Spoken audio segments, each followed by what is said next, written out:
La Russie dit clairement, Nations Unies pas fait rien avec le régime de sanctions yo. OK? Avec résolution que vous te prend pour sanctionner les cap vendre zam, cap vendre balle, cap financer gang dans le pays d'Haïti yo. Nations Unies, il dit Nations Unies responsable parce que il y a toute série de résolutions yo qui étaient presque votées à l'unanimité. Alors, votées à l'unanimité, nous sauter de résolutions pour nous tomber dans l'autre. Ça qui est sévère là, nous pas mettre en application. Maintenant, qu'on a ça que nous avons posé comme question, qui est-ce qui gère le Conseil de sécurité des Nations Unies? Qui est-ce qui gère les Nations Unies? Si que une résolution prend à l'unanimité, et puis nous, Nations Unies, il y a des sanctions, des résolutions qu'elles sautent, là, elles tombent dans l'autre. Elles tombent dans 26, 53, elles tombent 26, 45 pour le mettre en application pour que classe politique là tout dépasse net, pas après 3 oligarques qui tapent libre. Nous tapons tout ce problème de sécurité net, Nations Unies sanctionnelles. Alors sautez-le. Qu'on a posé cette question, qui ça fait au lieu de mettre en application, ils sont obligés de prendre l'autre résolution plutôt.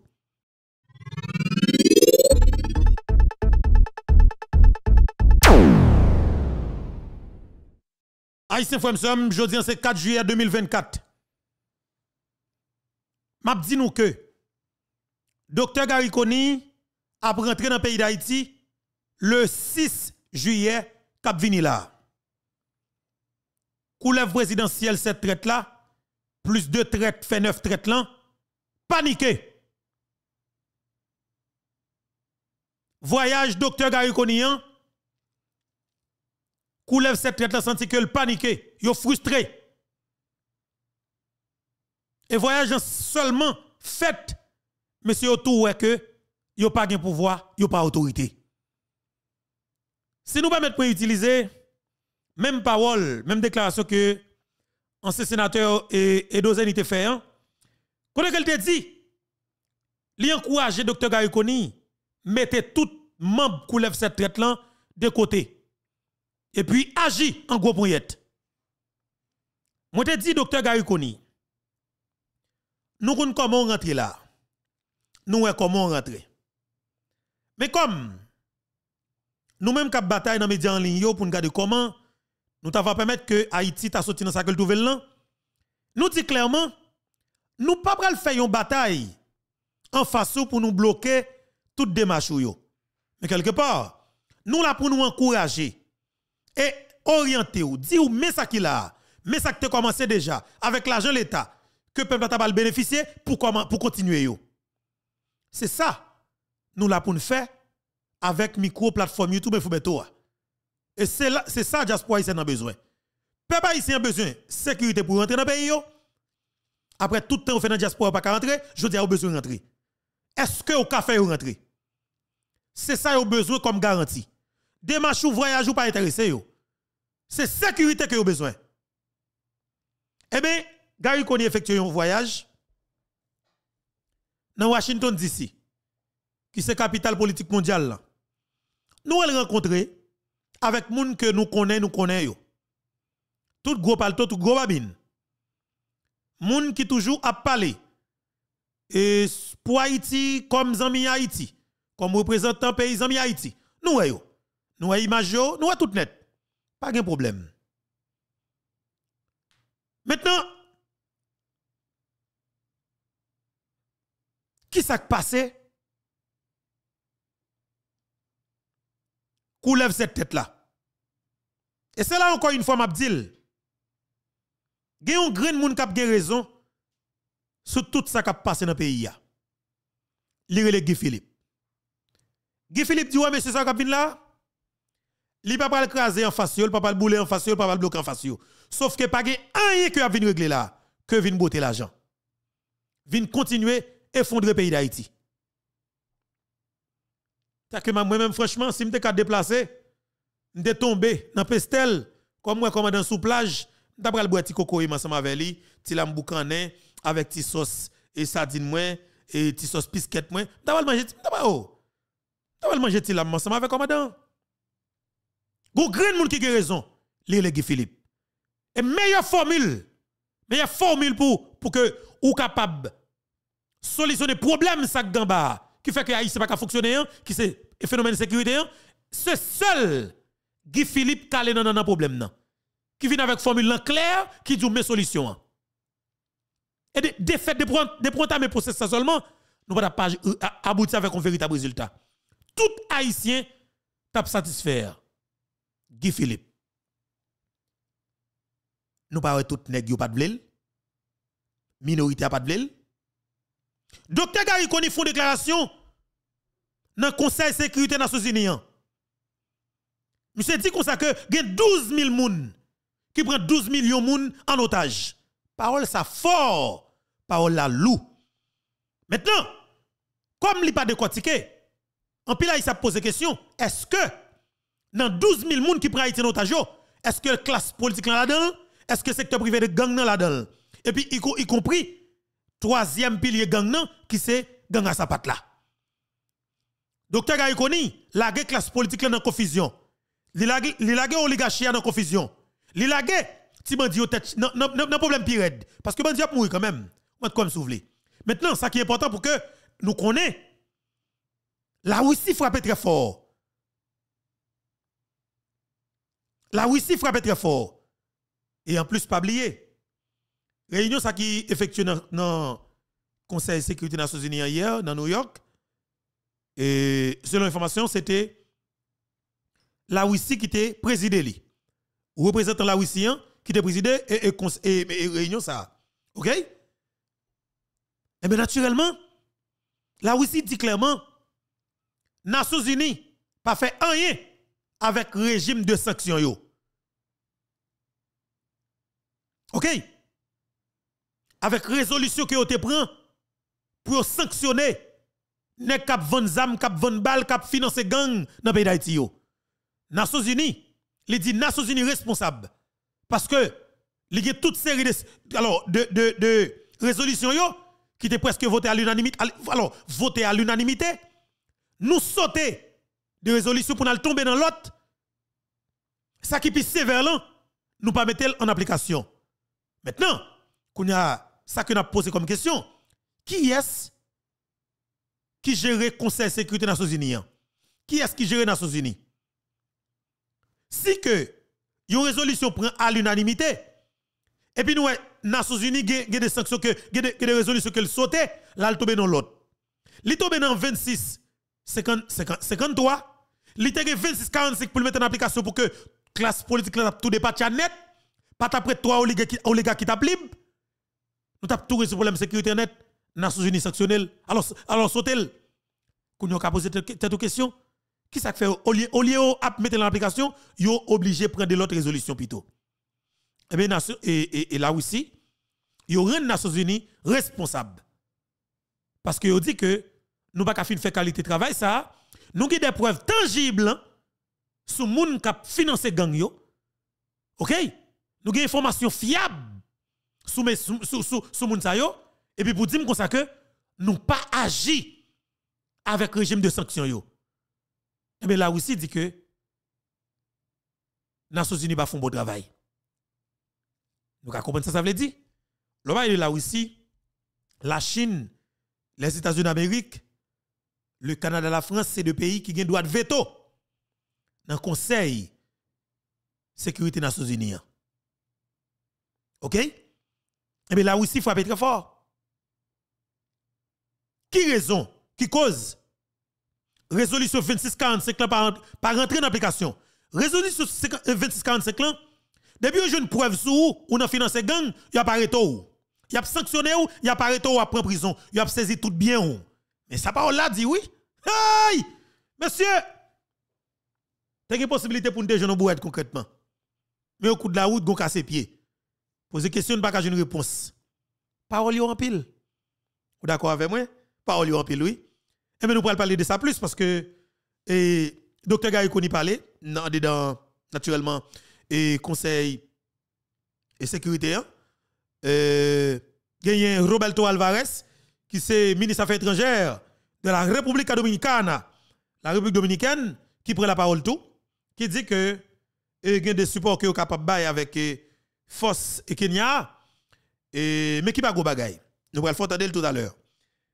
Gen tout de suite après réunion dans le Conseil de sécurité des Nations Unies, Premier ministre Dr. Garikoni te jeune une invitation dans RFI pendant environ 8 à 9 minutes. 8 à 9 minutes, justement, Premier ministre répond à une question. A pas Dr. Garikoni, pas dit nous vérité sur le dossier force. Et alors Kenya ça, peuple haïtien. C'est qu'on a mis une comprendre raison qui cause Dr. Garikoni pas jamais développer évoquer chiffre là. Est-ce que nous connaissons dans le pays d'Haïti pas 400 soldats kenyans parce que on monde ka dit tout ça fragile oui, on pas dire non, mais effectivement, li fragile. Mais faut ne pas bailler mentir ça. Comment faire ou prêt pour bailler RFI vérité, ou pas prêt pour bailler la presse haïtienne vérité. Docteur Garikoni, ça m'pa pas donner li. Ou dit dans RFI. Côté li, bon fait peuple attendre. Parce que m'pa bien cœur. Li important parce que ça m'pa accepter yo. Sous manque de respect que lié. Nous pas tolérer gens de bagages ça yo. Son pays quand même. Si n'a dirigé li, faut nous respecter moun là-dedans. Peuple haïtien qui t'en bail, gars connaît trop bagaille. Et pour stéréotype la vérité. Faut dire clairement, ou qui contingent cap vini, mais sauf que ça là li pas 400. Faut qu'a dit peuple là ça. Moi qui tout pour n'a répéter mot 400, n'a serré ça, me comprendre que phénomène dossier sécurité sont qui sensible, mais quelque part, li pas sensible pour médias internationaux, mais sensible pour nous mêmes haïtiens. Ça me pas prendre. Si qu'on pas deal dans médias internationaux yo, nous ne pas prendre pour un big deal. Mais naturellement par le fait qu'on dit li, ma foi qu'on est que nous pas prendre li pas sonner bien dans oreilles nous. Nous pas accepter, nous pas tolérer le fait là. Et Docteur Garikoni ou ban des ordres. Et nous va faire peuple attendre, nous obliger faire peuple attendre parce que nous pas tolérer gens de bagages ça yo. OK? Nous pas tolérer gens de bagages ça yo. Et nous pas accepter nous mêmes. Nous va attendre avec un peu l'intérêt peuple haïtien. Docteur Garikoni t'es dans micro RFI et il est extrêmement important pour que nous partagions ça ensemble avec vous. Parce que vérité a sur la plateforme YouTube il faut mettre même li pas cacher. Et bon mettez le pour nous. Docteur Koni dans micro RFI. En avancé, Radio France Internationale, c'est ça? Bonjour Gary Conille. Bonjour. Vous avez été nommé il y a tout juste un mois, c'est votre premier voyage officiel. Qu'est-ce que vous êtes venu chercher à Washington? Des appuis financiers, des conseils pour diriger Haïti? Nommé depuis un mois, mais installé, ça fait à peu près 2 semaines. Et j'ai un gouvernement, ça fait un peu plus d'une semaine et demie à peu près. La démarche de Washington rentre dans le cadre d'un effort que nous sommes en train de faire pour regalvaniser dans une certaine mesure la communauté internationale autour du dossier haïtien. Pour rappeler la situation d'Haïti, où 80% du territoire de la zone métropolitaine est contrôlée par le gang, où la moitié de la population est en insuffisance alimentaire, où nous avons des problèmes qui sont très très sérieux.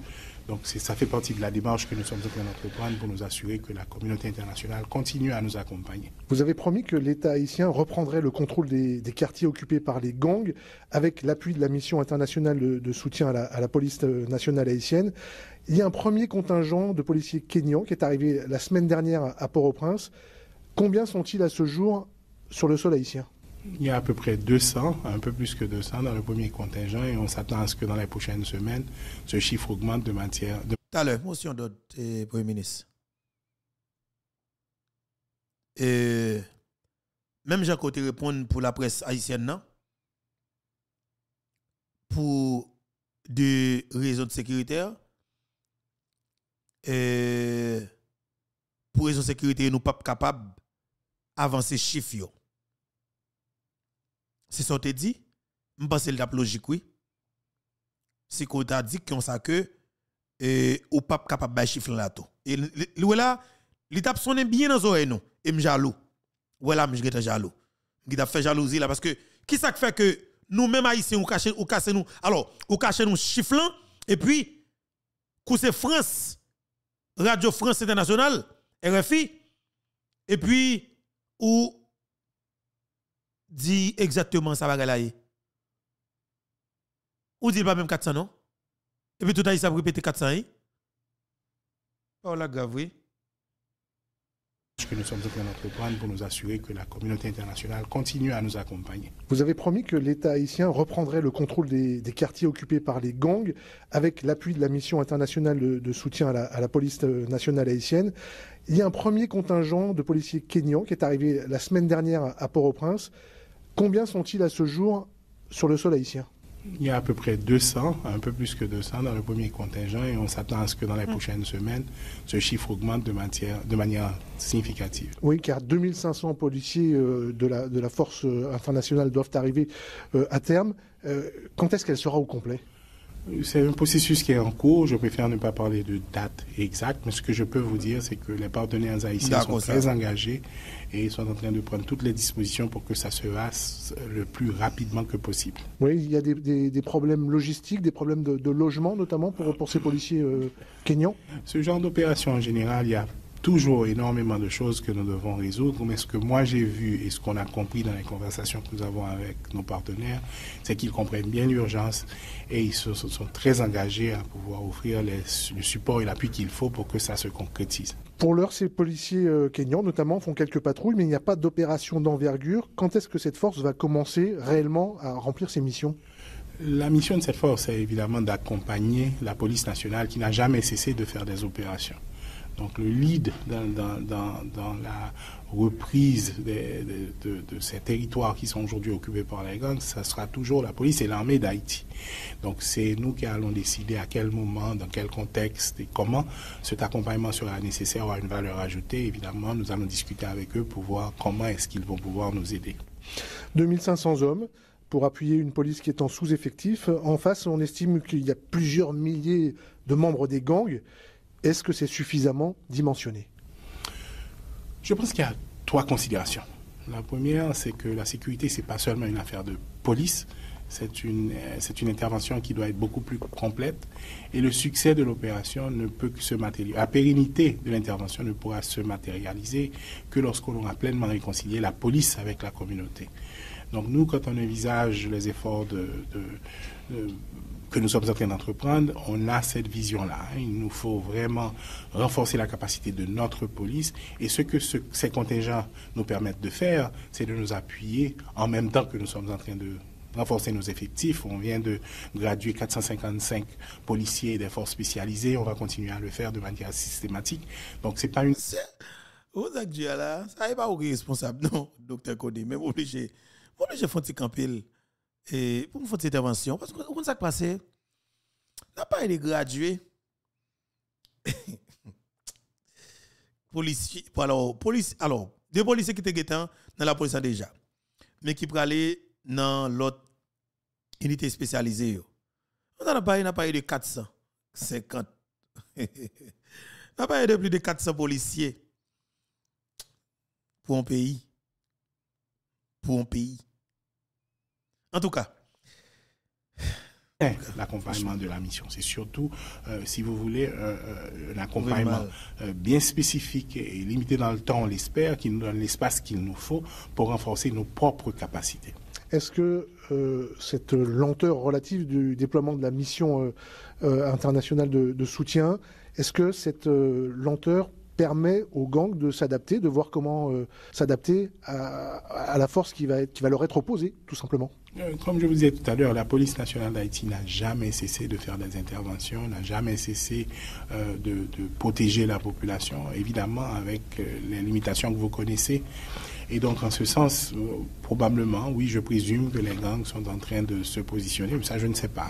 Mais ce que je veux dire pour sûr, c'est que quel que soit ce qu'ils sont en train de faire, je vous assure que dans un délai pas trop lointain, l'État reprendra le contrôle de tout le territoire national. Jimmy Cherizier, c'est un puissant chef de gang qu'on en appelle barbecue. Il a fait savoir qu'il était prêt au dialogue la semaine dernière. Est-ce que vos équipes ont des contacts avec lui? Est-ce qu'on discute, quand on est le gouvernement d'Haïti, avec les gangs? Comme j'ai répondu à cette question il y a déjà quelques semaines, il faut d'abord déposer les armes et reconnaître l'autorité de l'État avant tout dialogue. C'est ça la première démarche. Vous déposez les armes, vous reconnaissez l'autorité de l'État et ensuite... What? Et très bien, Dr Garikoni, naturellement, et dit que l'éclair, sur ça le dit, et il réitère. Alors, il réitère, et il dit comme ça que et ça que le message qu'il a pour monsieur Ameyo, c'est déposer les armes et reconnaître l'autorité de l'État, d'accord? Et puis par la suite, il y a possibilité pour que nous entamions un processus de dialogue. Et bon, c'est toujours même bagay commandant Guy Philippe, il n'y a pas l'autre parole, non? Peut-être qu'il doit passer par 4 chemins et pour que Guy Philippe pas un crédit, mais Guy Philippe pas un crédit, non? C'est Haïti, oui. Guy Philippe, ça le dit, il va dire pour payer, non? Mais il dit pour Haïti, parce que c'est Haïtien qui a bénéficié. Et après tout ça que Guy Philippe t'a dit, c'est exactement eux-mêmes qui va le faire. Et finalement, tout le monde parle, c'est Guy Philippe qui a raison dans tout sens. Parce que la meilleure formule là, c'est commandant Guy Philippe qui a gagné. Allons Guy Philippe, ça, monsieur. Mon cher, moi, pour tout le monde, garçon. Moi, pour tout le monde. Ou pas qui ouais, puis, attendez, ou pas qui ouais en bas prête ou son leader qui a une vision. Parce que, pas oublier, faire politique pour qui ça? Qui ça politique veut dire? Next, ça, faire politique en Haïti, il pas faire politique, il pas contre ça, veut dire tout. Ou du moins, il pas involonté. Ou même ou son dirigeant. Dirigeant, c'est qui ça? C'est prévoir. Justement, mais nécessaire qu'en bas. Est-ce que là, où tu as besoin de pas prévoir ça, tu privé là? Tu te connais. Peut-être que tu te prévoir un bagage dans le sens par qui t'a pas le résultat par peut-être ça, pas considérer comme bagage non, mais sauf que ça qui est important pour nous, c'est que monsieur fait nous mal. Monsieur fait nous en pile mal, il doit payer pour mal il fait nous. Parce que ça n'est fait nous, n'a payé très cher là. N'a pas tolérer oli. En fin de docteur Gary Koni dans micro France et alors RFI. Au-delà de la sécurisation du pays, l'économie, le système de santé sont à terre en Haïti, n'existent pratiquement plus. Plus de 5 millions de personnes sont en situation d'insécurité alimentaire. Comment est-ce que votre gouvernement compte répondre à ces urgences? Quelles priorités vous définissez? Le gouvernement de transition est en place sur la base d'un accord qui est l'accord du 3 avril et qui définit clairement les grands axes d'intervention et les priorités. Évidemment, il y a la sécurité, il y a la crise humanitaire, il y a les problèmes de corruption, entre autres, et certainement les élections. Nous venons de terminer 2 jours de retraite où les différents ministères ont complété des feuilles de route qui identifient très clairement comment nous allons avancer vers ces différentes priorités de manière organisée. Et justement, le but de cette visite, c'est de voir dans quelle mesure est-ce que nos partenaires peuvent nous accompagner de manière très systématique dans la mise en place de différentes stratégies qui, à notre avis, devraient pouvoir aboutir. Je dois vous dire que, en fait, ce qui nous donne beaucoup d'espoir, c'est que au cours de ces dernières semaines, les partis politiques qui en général ne s'entendent pas ont pu arriver à un consensus pour construire un système de gouvernance qui a avec maintenant un conseil présidentiel de 9 membres. Ces 9 membres ont pu s'entendre sur un premier ministre. Nous avons pu mettre en place un gouvernement en 7 jours. La force est arrivée, la population a accepté plus ou moins cette formule transitoire. Donc moi, ça me donne beaucoup, et la communauté internationale est très mobilisée, beaucoup plus qu'elle ne l'était il y a quelques mois. Donc je suis assez confiant qu'avec cet accompagnement, nous devons pouvoir réussir. Vous avez, Gary Koni, passé plusieurs années à l'étranger, comme dans la coopération internationale avec les Nations Unies notamment. Si vous prenez un peu de recul, et je sais que c'est difficile puisque vous êtes citoyen haïtien avant tout, comment est-ce que vous, d'un point de vue presque technique, professionnel, vous jugez l'état de votre pays aujourd'hui? La situation est excessivement complexe. Et c'est pas parce que, comme vous dites, c'est pas seulement parce que les gangs contrôlent la majorité du territoire, c'est pas seulement parce que nous avons, comme vous venez de dire, 4,5 millions de personnes en insécurité alimentaire. C'est pas seulement à cause des problèmes de développement, mais c'est parce que justement il y a une faiblesse institutionnelle. Les instruments qu'en général un gouvernement se donne pour pouvoir approcher ces problèmes n'existent plus. Et en même temps, je dois vous dire que l'accompagnement que nous avons reçu jusqu'ici de la communauté internationale, à mon avis, mérite d'être revu. Mais ce que je crois fondamentalement pour avoir fait ce travail un peu partout à travers le monde, la première chose, c'est qu'il n'y a pas de fatalité haïtienne. La deuxième chose, c'est que malheureusement, jusqu'à présent, la population haïtienne n'a pas encore eu un gouvernement qui reflète sa générosité, sa résilience et sa capacité de travail. La troisième chose, c'est qu'il nous faut le leadership et la vision qui est avant tout haïtienne. Et la quatrième chose, c'est qu'il faut un accompagnement qui est beaucoup plus durable et qui nous amène à terme jusqu'à la résolution de nos problèmes, ce qu'on n'a jamais eu jusqu'à présent. Est-ce que vous allez pouvoir tenir le délai d'organisation d'élections d'ici à 2025, alors qu'il n'y en a pas eu depuis 2016 en Haïti? Nous sommes déterminés à le faire. Je pense que ceci est absolument indispensable. Il faut que nous puissions avoir le plus rapidement que possible un gouvernement élu pas plus tard que le 7 février 2026. Comment organiser des élections dans un pays qui compte à ce jour près de 600 000 déplacés internes et où il y a une méfiance sans doute d'une partie de la population pour des raisons de corruption que vous avez vous-même qualifié d'enracinée, de mauvaise gouvernance enracinée? La première chose, c'est qu'il faut rétablir la confiance de la population dans ces institutions et la capacité de cette transition à pouvoir effectivement créer un environnement qui lui permette d'aller valablement vers les élections, ce que nous croyons pouvoir faire. Nous avons pu mobiliser des hommes et des femmes qui sont connus pour leur intégrité, pour leur capacité de travailler, pour leur professionnalisme et pour leurs compétences.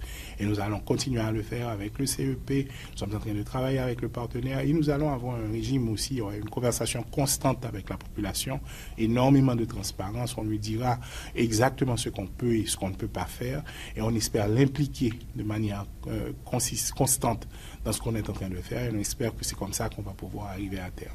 Gary Coney, merci. Merci à vous.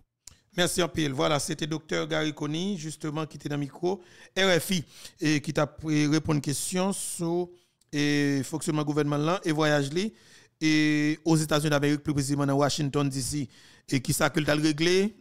Qui sont à le régler? Est-ce que c'est l'argent à le chercher? Qui sont à le régler? C'était ça la question. Et justement, il y a un pile l'autre bagaille qui passe dans la République. Mais il y a un dossier qui domine l'actualité, parce que je suis venu avec avant que ouais et li prend tout les réseaux sociaux. Et bien naturellement, je suis une information qui passe dans le couloir et ministère de la Justice.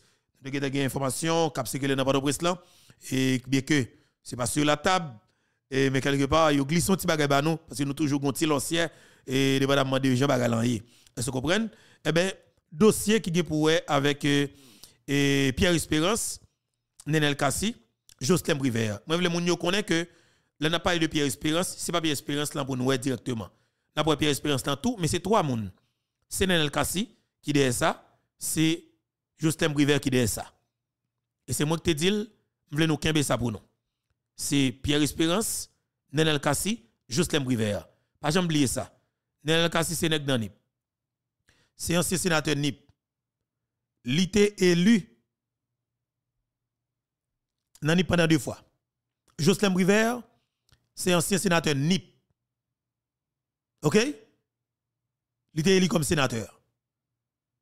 En 2016, 2015, 2016, au coquin fait Jocelyn Briver, il fait monsieur Jocelyn Briver qui est en face li et Galé Blanc actuellement là nous qui dans conseil. Bagay cette tête ça et Galé Blanc, il pas jamais voulu mettre tête li comme un leader qui voulait à l'élection non parce que le connaît il pas 3 monde elle non. Mais là tout petit complot qu'a fait pour une transition. Et Galé Blanc. Moi dis sauve oui, monde qui plus sérieux, s'il était plus sérieux pour ça se coup dans couloir ça va passer. Depuis 2016, Edgar Leblanc voulait président, mais c'est dans le couloir coquin, dans le couloir mesdames.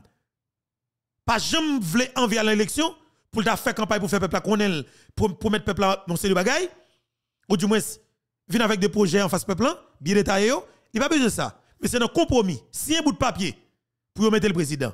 Et bien depuis 2016, il a commencé, Justin Brivet était bon sur lui. Et là, on finit tout le président Jovenel Moïse, coulève cette traite là, mais quoi c'était avant? Il tout le président ou bien après il tout le président, on coulève cette tête qui met tête ensemble, il mettez alors on coulève 42 têtes à l'époque. 42 moun chita dans hôtel Montana, autant de voter, yon moun comme président. Et le gars blanc là-dedans. Les a été choisi et Fritz Alphonse Jean, ancien voleur banque et cassette et banque centrale et puis te mettez l'autre comment les demoiselles les Steven Benoît. Et te mettez là dans le tout comme premier ministre. C'était ça que le teye. Mais Ariel comme criminel pareil yo, Ariel pas d'abord passé. Ariel te dit oh, équipe qui fait maintenant chambre cap fait jouer de thé. Vous comprenez? Ariel te dit des petits moun cap fait jouer de thé. Et Ariel pas de bail valet. Et nous même qui toujours mettez cana, fait cana monter taboué. Ariel pas de pour rien non. Ariel demande que au dégâts. Eh va go causer oui. Ariel pas de pour rien parce qu'on est ces même mesdames yo, c'est même gang yo, c'est même volé yo. Maintenant mais ça pour que nous connaît. Haïti rive là. Pas ni deux ni trois moun qui mettent là. C'est politicien haïtien.